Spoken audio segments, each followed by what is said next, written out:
乡亲啊，继续来看新北市的邦桥有一个妈妈骑机车无照规定来等院，互远警查落来开单，真唔愿哦。这个罚单签名签了，迄个笔是用拼的，嘛无顾虑到坐伫后壁6岁后生是毋是坐有好势？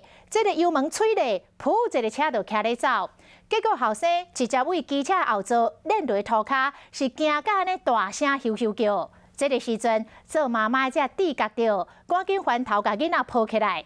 是好你家在后壁拄啊好无车来，若无唔知要出什么代志。这妈妈这样子骑车问号，妈妈是不是在虐童？骑机车的妈妈气噗噗，罚单签完紧来选。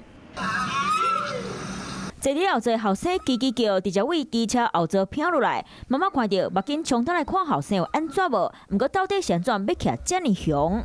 当时这名妈妈呢，就是没有注意到后方的号志灯，就先抢快左转，被远警拦查开单。她一气之下就狂催油门，才导致小孩落地。妈妈在大叫，可能是叫小孩子名字嘛，然后小孩就跑过来，然后就报警。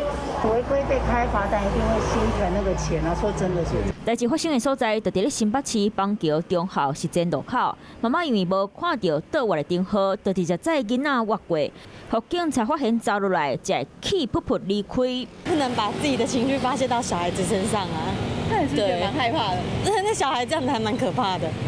无照规定倒弯，下当该开罚600。这个妈妈因为受气，吹油门害囡仔受伤。 就算毋是挑工的，毋过囡仔心内恐惊已经互因老母惊到。